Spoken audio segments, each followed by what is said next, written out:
On May 17th of 2023, the San Antonio Spurs hit the jackpot. In the biggest NBA draft sweepstakes since LeBron James 20 years prior, the Spurs landed the #1 overall pick and the rights to Victor Wembanyama, a once-in-a-generation player, tall enough to make Rudy Gobert look small, whilst also possessing traits that are synonymous with forwards and guards. I mean, how many 7-foot players have you seen operate as a ball handler coming off a screen? Watch here as Wemby gets the handoff before getting the defender on his back and dropping a dime. This is a pass that almost no one else could make, and I'm saying that because this guy right here, yeah, he's 7 feet tall, and Wemby dropped a dime over the top of his head. Wemby can also hit shots like this.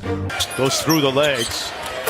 Or like this. Step back over Monty Eunice, drills it! Yes, that is a 7-foot man crossing over and going to a step back 3, all the whilst blocking everything that comes his way. Yes, even when players think they have the advantage against him from beyond the arc, he'll block that as well. But what isn't getting discussed is how the Spurs completely finessed the NBA yet again. I think, the last time the Spurs really decided, okay, it's going to be a long year, they came out on the other side with Tim Duncan. I think that worked out for them. As I always say, the Spurs don't tank often, but when they do, there's a generational 7-footer at the top of the draft. Yeah, on October 12th of last year, that video was released. A year later, and the Spurs have repeated history. But for anyone who doesn't see this as remarkable, let's add some context. Prior to this year, the last time the Spurs had finished with a record below 400 was 1997. Why is this relevant? We'll just compare that to other teams that were in the Wemby sweepstakes. In that same period of time, the other 4 bottom teams finished below 400 a combined 26 times. So do you guys think it was just a fluke that the Spurs had their worst season in 25 years?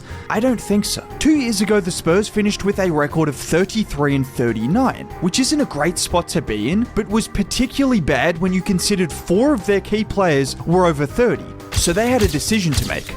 And they made the right one. But it was last year when the Spurs really decided their fate. After another mediocre year, this time led by a young all-star in DeJounte Murray, the Spurs did what the Spurs do. They thought one step ahead. Instead of giving a huge contract to a non-superstar player and prolonging an inevitable rebuild, Washington, they sold high, receiving 3 first-round picks, 2 of which are unprotected, and a pick swap as well. In the space of 2 years, they had gone from a mediocre team with 5 contributors over 30 to a young team with only 1 genuine contributor over 30, and had willingly thrown themselves into the Victor Wembanyama sweepstakes after 25 years of not even looking to get the #1 overall pick. But I'm here to tell you, the Spurs are more than just Victor Wembanyama. However, before we do that, let's thank today's sponsor, DraftKings. The NFL season is back, and I can't think of a better way to celebrate than with DraftKings. And when I say there's cause for celebration, I truly mean it. Because right now, as a new customer, if you download the DraftKings app and use my promo code 6MAN, you will receive $200 in bonus bets when you spend $5 on any wager. Yes, you heard me correctly, $200 worth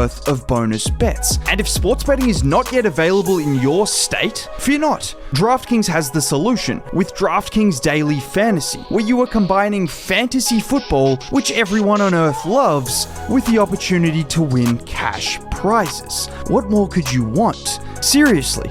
What else could you ask for? Download DraftKings now. Use promo code 6MAN and receive $200 in bonus bets when you place $5 on any wager. That's promo code 6MAN only at DraftKings Sportsbook.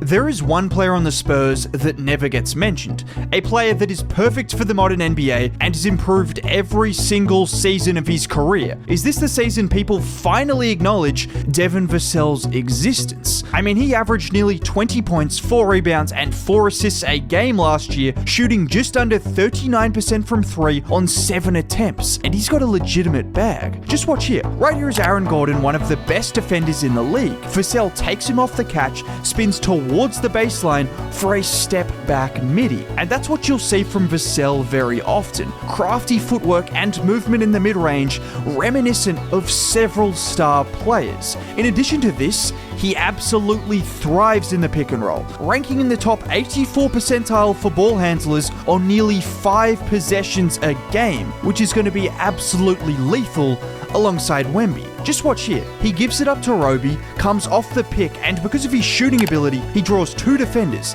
and in an instant makes the perfect read.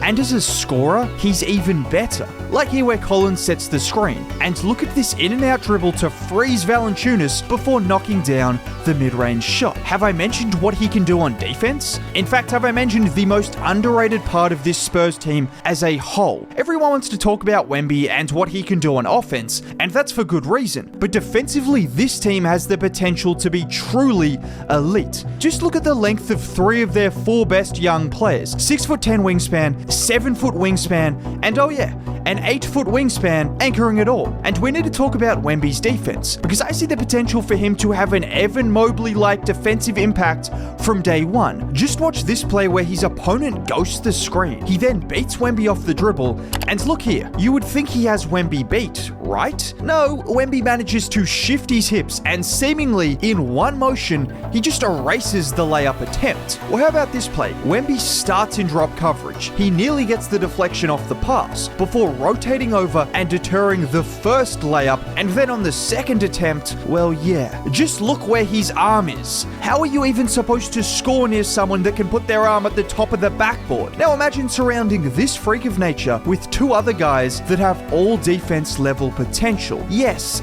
these 2 guys are going to be terrifying offenses for years, because Jeremy Sohan has the exact kind of defensive versatility you want in the modern NBA. Just take this for example. He's fighting over a screen to stay attached to Luka. He then fights around another screen before doing just enough to throw Luka off and then ripping the board away from him. Or how about on this play where he is 30 feet from the basket guarding Damian Lillard, who goes to his sidestep 3 and Sohan blocks it. You don't see that very often at all. In addition to doing this against guards, well, he can also slide over and block guys like Rudy Gobert rolling to the rim. Yeah, and it's this skill set that is crucial for a championship team. Aaron Gordon, Andrew Wiggins, LeBron James, the list goes on. All versatile wings that offer some resistance in the paint as well. But one thing about Jeremy Sohan, you think of him as a defensive specialist, but the second half of the season, offensively, he was really intriguing. Over the last 20 games of the season, he averaged just under 16, 6 and 3, which included 2 games where he left early because of injury that skewed his numbers a bit. And yes, he shot 80% from the line doing this. Similar to on defense, he's just a bit of a Swiss Army knife on the offensive side of the floor as well. And this is all without even mentioning the Spurs' leading scorer from last year. At 23, Keldon Johnson just averaged 22 points a game. And I think there's another level for Keldon to reach, which might actually entail him going down in production, but improving his efficiency. I know that sounds simple, but this is someone who can get to the rim at will, averaging nearly 7 attempts per game last year, which for reference was just behind Gobert, Jokic and Embiid, and ahead of Aaron Gordon and Alperen Şengün, all players significantly taller than Keldon Johnson. But because of his combination of quickness and strength, he's able to blow past bigger defenders or outmuscle smaller defenders. Or even in some cases, he can outmuscle bigs as well. Like here where he gets the handoff from Pirtle, goes past quickly, and just drives into the chest of Sims for the and one. He's also skilled as well, don't get it twisted. Take this play for example, where he gets past Tucker, and watch the slight hesitation on the dribble before a crossover that splits 2 defenders and gets him to the rim. Wemby is the generational talent that makes all of this work, but the Spurs also have some serious talent around him that are going to catch some people by surprise this season.